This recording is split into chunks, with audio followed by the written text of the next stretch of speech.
Hello friends, आज हम बात करेंगे पोटेंशियोमेट्री टाइट्रेशन के बारे में, जिसका पहला टॉपिक आज हम कवर करने वाले हैं वो है प्रिंसिपल ऑफ पोटेंशियोमेट्रिक टाइट्रेशन। ठीक है, पोटेंशियोमेट्रिक टाइट्रेशन को आप पोटेंशियोमेट्री भी बोल सकते हैं, आपको दोनों नाम से प्रिंसिपल पूछा जा सकता है। ठीक है, तो पहले हम स्टार्ट करते हैं।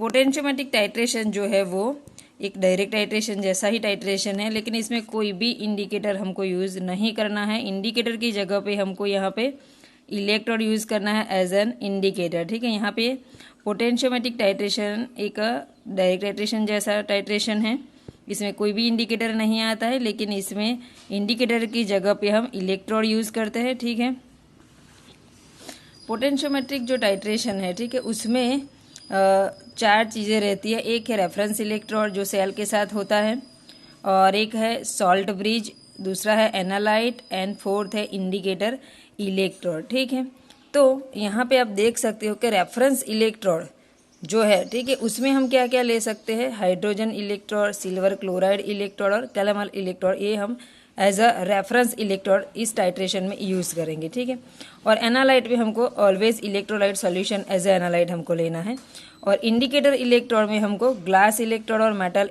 आयन इंडिकेटर दोनों में से हम कोई भी electrode as an indicator electrode use कर सकते हैं। ठीक है, पोटेंशियोमेट्रिक टाइट्रेशन जो होता है वो इलेक्ट्रो एनालिटिकल मेथड है। ठीक है, ये पोटेंशियोमेट्रिक टाइट्रेशन जो है वो इलेक्ट्रो एनालिटिकल मेथड है।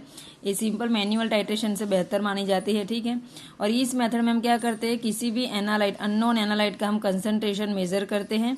यहाँ पे हम दो इलेक्ट्रोड के बीच में जो पोटेंशियल डिफरेंस आता है, मीन्स के रेफरेंस एंड इंडिकेटर इलेक्ट्रोड के बीच में जो भी पोटेंशियल डिफरेंस आता है वो हम इस मेथड में मेजर करते हैं। ठीक है, यहाँ पे आप फिगर में देख सकते हो,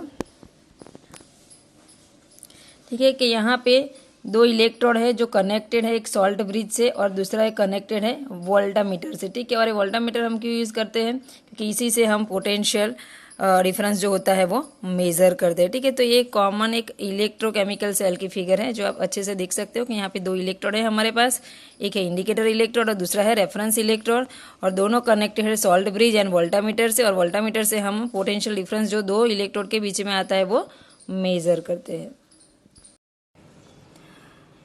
दो इलेक्ट्रोड को जब हम सैंपल सॉल्यूशन या मींस के एनालाइट के सॉल्यूशन में जब रखते हैं, ठीक है, तो वो पोटेंशियल डिफरेंस को शो करता है। कैसे करता है कि जैसे कि जब हम इलेक्ट्रोड को सैंपल सॉल्यूशन में रखते हैं तो टाइट्रन का एडिशन की वजह से पोटेंशियल डिफरेंस शो करता है, या तो आयन के कंसंट्रेशन में कोई चेंज आता है उसकी वजह से यहाँ पे पोटेंशियल डिफरेंस को वो शो करता है और हम वो पोटेंशियल डिफरेंस को मेजर करते हैं। ठीक है, तो ये कब होता है कि यहाँ पे आप फिगर में देख सकते हो कि ये दो हमारे पास इलेक्ट्रोड है। ठीक है, मैं यहाँ आपको समझाती हूँ। दो इलेक्ट्रोड, एक इंडिकेटर इलेक्ट्रोड है, एक और एक है रेफरेंस इलेक्ट्रोड। ठीक है, यहाँ पे इन दोनों के साथ salt bridge and voltameter connected है। ठीक है, तो जैसे कि हम दो इलेक्ट्रोड यहाँ पे सैंपल सॉल्यूशन या मीन्स के एनालाइट के सॉल्यूशन में जैसे डीप करते हैं, ठीक है, तो वो ये हमको इलेक्ट्रो जो पोटेंशियल वो है वो शो करता है। ठीक है, वो कैसे शो करता है, क्योंकि यहाँ पे हमने टाइट्रन का एडिशन किया हुआ है, उसकी वजह से पोटेंशियल डिफरेंस शो करता है, या तो यहाँ पे आयन के कंसंट्रेशन में कोई चेंज आता है तो उसकी वजह से हमको जो पोटेंशियल मिलता है वो डिफरेंस यहाँ पे शो करता है और वो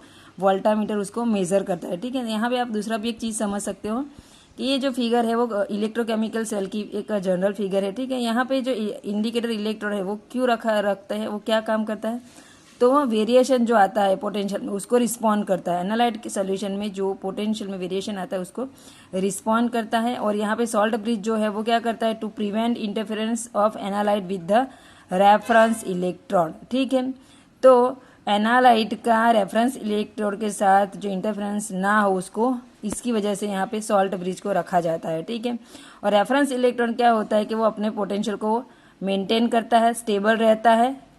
कब कि जब हम उनको एनालाइट के सॉल्यूशन में जब हम उनको रेफरेंस इलेक्ट्रोड को डीप करते हैं तो वो स्टेबल रहता है और अपने पोटेंशियल को मेजर करता है। ठीक है, तो लास्ट में जब पोटेंशियल डिफरेंस आ जाए उसके बाद हमको क्या करना है कि जो हमको ओवरऑल पोटेंशियल डिफरेंस जो मिलता है उसको हम कैलकुलेट करेंगे ये फॉर्मूला से। ठीक है, E cell is equal to E indicator minus E reference electrode plus E junction. ठीक है, तो ये मैं यहाँ पे आपको बता देती हूँ कि ये जो हमने रखा है फॉर्मूला, उसमें ई सेल क्या है कि ओवरऑल जो सेल रहता है उसका पोटेंशियल होता है, ई आयन डी मीन्स ये जो पोटेंशियल रहता है वो इंडिकेटर इलेक्ट्रोड का रहता है, ये जो पोटेंशियल रहता है वो रेफरेंस इलेक्ट्रोड का रहता है, और ई जे मीन्स कि सॉल्ट ब्रिज में जो जंक्शन है वहां पे जो पोटेंशियल रहता है उसको हम लिखेंगे ई जे में। ठीक है, तो इस फैक्टर की, इस फॉर्मूला की हेल्प से हम पोटेंशियल डिफरेंस जो ओवरऑल आएगा वो मेजर कर सकते हैं। ठीक है, यहाँ पे आप देख सकते हो कि हमको उसका ग्राफ भी प्लॉट करना रहता है। तो ग्राफ प्लॉट हम कैसे कर सकते हैं, तो वॉल्यूम वर्सेस ईएमएफ मीन्स के पोटेंशियल। ठीक है, इलेक्ट्रोड पोटेंशियल में जो डिफरेंस आता है मीन्स उसको हम ईएमएफ से भी शो कर सकते हैं। तो ईएमएफ या तो आप कैपिटल ई लिख सकते हो वर्सेस वॉल्यूम। ठीक है, और यहाँ पे हम ये ग्राफ की हेल्प से भी पोटेंशियल निकाल सकते हैं। ठीक है, ग्राफ प्लॉट करना ही पड़ेगा आपको आफ्टर कैलकुलेशन। इलेक्ट्रोड पोटेंशियल जो रहता है सेल का, ठीक है, वो किस पे डिपेंड करता है, वो कंसंट्रेशन ऑफ आयंस, जो इंडिकेटर इलेक्ट्रोड के कांटेक्ट में जितने भी आयन रहते हैं उसके कंसंट्रेशन पे इलेक्ट्रोड पोटेंशियल सेल का जो होता है वो डिपेंड रहता है। और ये जो इलेक्ट्रोड पोटेंशियल है हम कब मेजर कर पाते हैं कि हम जब टाइट्रेंट एडिशन हमारा हो जाए उसके बाद हम इलेक्ट्रोड पोटेंशियल मेजर कर सकते हैं। और ये ग्राफ भी आपको एक बार जब आप प्रिंसिपल लिखो तो ये लिखना पड़ेगा आपको। Thank you.